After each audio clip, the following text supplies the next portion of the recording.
One of my favorite verses, it says, when you don't know what to pray for, your soul prays for you. And that's always really helpful because I don't feel pressure when I pray. It's just like, it's like a relationship just with me and God, like spending time with him, just as if we're friends, like I'm just talking to him. Sometimes it can be scary when you're in a moment and you're just crying out to God, praying to him.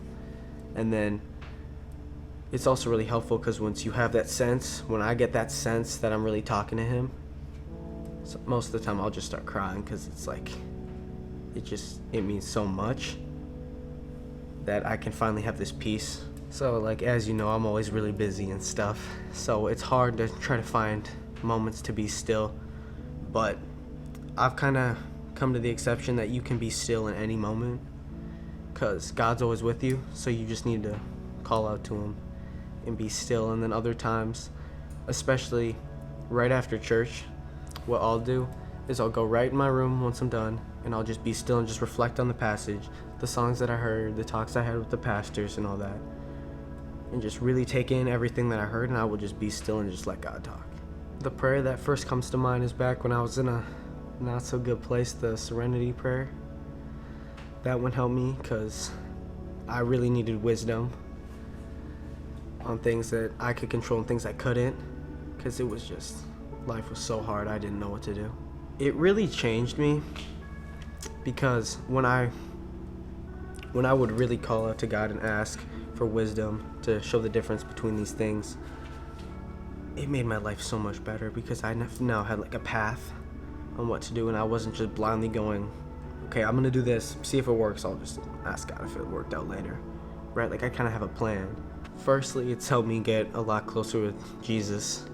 It's also helped me get closer with my family and my loved ones, and it's also helped me as far from my like just day-to-day life and my decision making and how I go about my day. It's really like the question can be, what hasn't it changed? From what I'll do when I wake up, from the people that I talk to, from the way that I'll read my Bible, it's all just so different. And one of my favorite examples of that is with my mom, because we need to have accountability with other people, right? Like when I pray, like I'll pray with somebody else too sometimes, so that's my mom. I'll have her for that, and that's really helped because we'll be really vulnerable with God, and it kind of helps us get closer with each other. Even though she's already my mom, we struggle with things we don't talk about, and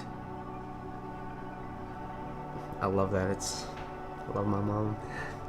It's really helped with like people that I love and continuing with that, but it's also really helped people that I not necessarily love. People I'm like, those people, man, like he did this to me, she did that to me. I'm like, I don't like them.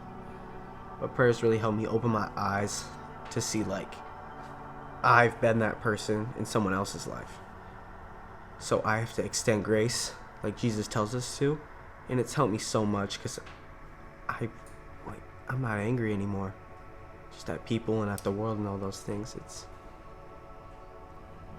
a beautiful thing. For me, the point of prayer is to get closer with Jesus and live more like him, because that's like the main thing Jesus needed to do in his life. He had to find time to pray, talk to his Father, and if the Savior of the world needed that much, like how much more do we need that? We really need prayer, and what we can achieve through that is peace. We can get wisdom, we can get all these things, and just like the overall point of it is it just helps in like every way you can think of. It helps, it's powerful, and it gets you, the end goal is to live eternally with Jesus, so it gets you there.